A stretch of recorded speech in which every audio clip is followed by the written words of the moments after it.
welcome everybody to my RX-7, quite possibly for the first time for a lot of you. It is quite loud in this car, so hopefully you can hear me okay. But I want to have a quick chat today, just a very casual chat about Gran Turismo, the state of Gran Turismo, at least in my opinion, and sort of my thoughts on the game, where it's at the moment. Now, I did just finish recording. It's a super casual chat. I've just finished recording the my member update video for May, which, by the way, if you do want to become a member, I do now have a join button on my channel, which is nice. So you can hit that, get access to the member update videos, the VIP lounge in Discord, and it does support the channel. But anyway, that's enough self-promotion. I wanted to have a chat about Gran Turismo and the fact that I think at the moment it's sitting in a bit of a precarious position, and I think it needs to get some content out. I know we've got content coming. I think there's been 3 or 4 tracks confirmed. Goodwood got leaked as well. A bunch of cars coming up, but that's one area I think they need to improve on. But anyway, you might have seen during the month there was a whole big blow up, big controversy, at least in the YouTube scene, about Gran Turismo, specifically the FIA races and how the point system doesn't work, or it's not very good anyway. How the tyre model's not really going very well, running the maximum tyre pressure. You've probably seen all the videos. Most of your larger YouTubers got in on them clicks. So what got me wondering though, and it's not that I disagree with any of the points made throughout that. I think the FIA point system is a little bit broken. I don't actually have the immediate answer on how to improve that though, and everyone else's suggestions, I've sort of been able to pick holes in it. So anyway, I don't want to get bogged down on my thoughts on that. It's not that I disagree with it, but what sort of got me thinking was the fact that the kind of reaction we saw, the kind of blow up and the controversy, I suppose, if you will, about Gran Turismo, it's the kind of thing you see other communities go through when the game has like a big patch, a big update, and squeaky brake. Yeah, it has a bit of an update or something like that, which changes sort of the core way the game is played, or things happen. I guess in a racing context, it might be a new tyre model, it might be car physics package or something like that. This car is very rough, by the way, if you're wondering why I'm bouncing all over the place. There's very tight suspension and these roads aren't perfect. So yeah, this is the kind of thing I think you see when games go through large changes, large updates. And the peculiar thing about this blow up was that nothing had changed. No update had happened.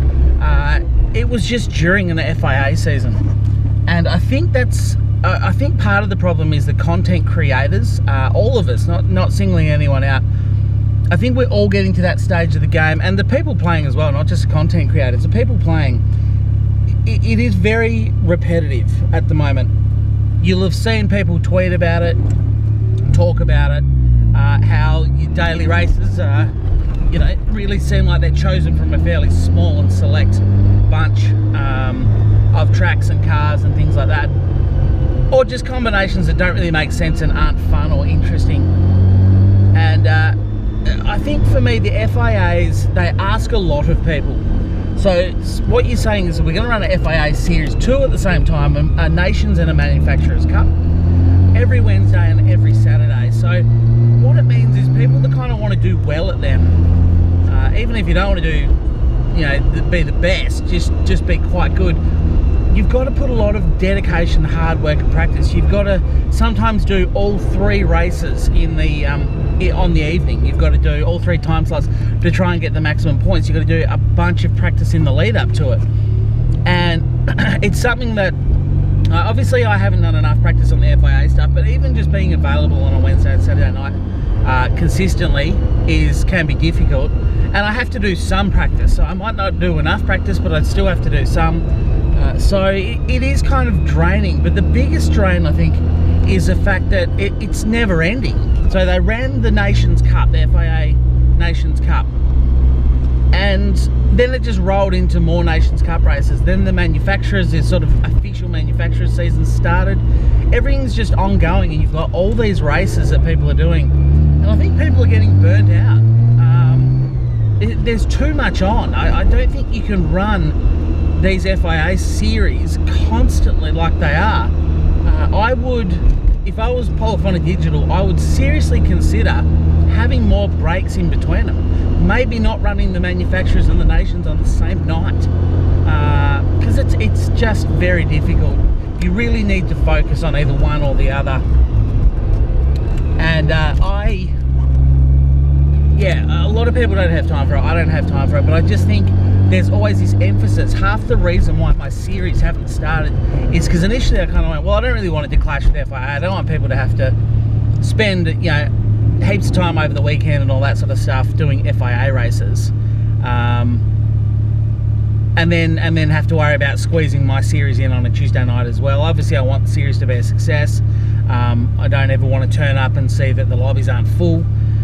So I thought I'll wait until there's a bit of a break in transmission, but there just isn't. The FIA races are always going, and I think, to double back to my original point, I think the fact that these people, these content creators, are doing so much, so many FIA races, so much practice for it and preparation and stuff, I think everyone's getting a bit burnt out. Too much of a good thing is quite often a bad thing. So yeah, in that sense, I didn't really get involved in all the things. Not that I disagree with the points they made about the tyres and stuff, but I would like to say I think they need to have more brakes in transmission. I think they need to rejig the game.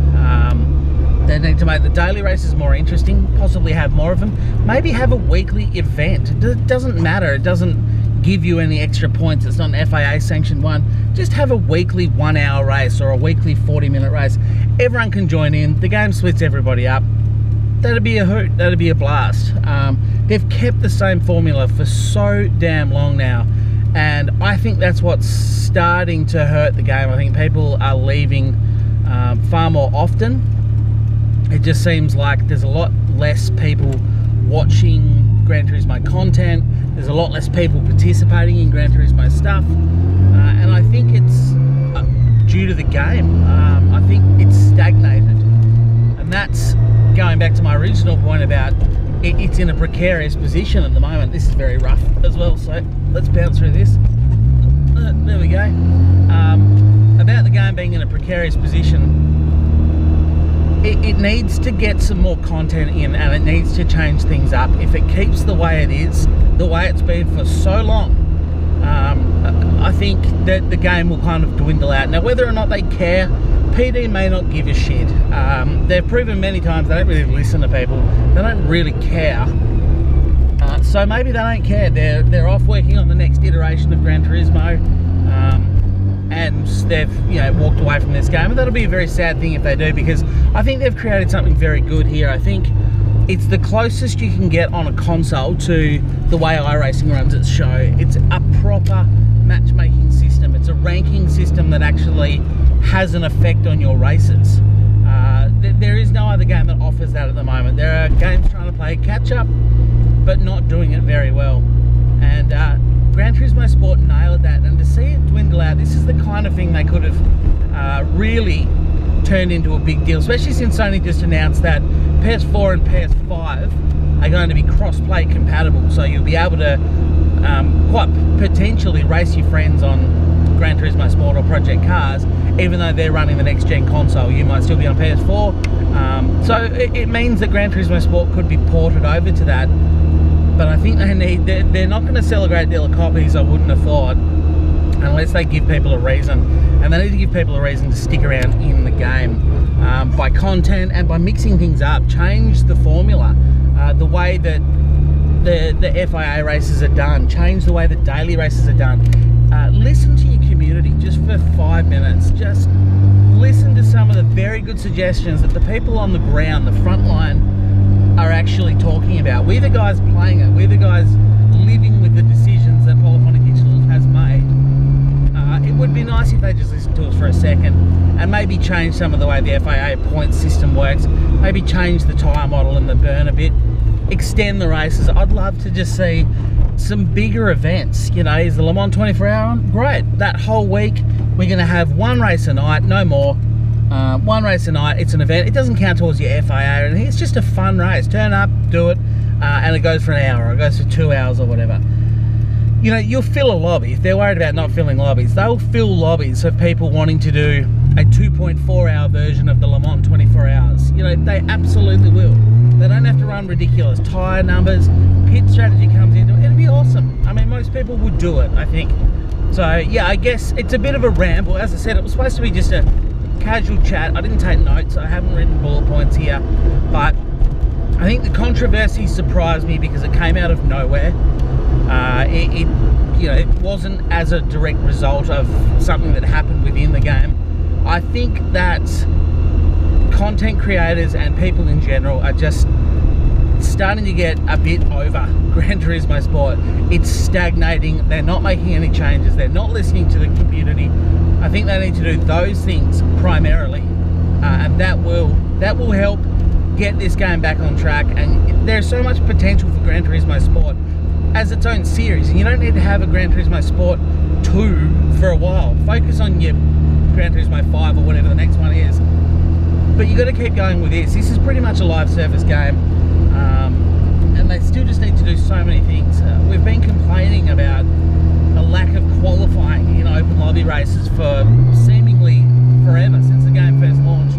There are, you know, online lobby bugs that ruin private racing series. Sure, you can have them, and I do, but there are inherent problems and issues with it. That sort of stuff's got to be fixed. I think they need to change the game up, or it is just slowly going to die out. By the time the next version of Gran Turismo gets here, no one will have any reason to stick around in sport, and that would be a shame. So PD, if you get one thing out of this ramble, and it really is just a ramble, maybe I should have structured it, please listen to people. For the love of God, Polyphony Digital or Polyphony Digital, however you want to say it, just listen to the people playing your game. On that note, I think that is going to be the end of this video. So thank you all very much for joining me. Thank you for watching and listening to my ramble.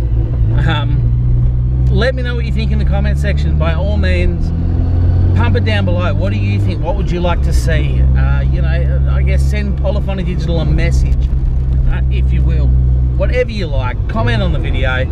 Appreciate you being here. Remember to leave a like. Thanks for watching, and I'll talk to you all next time.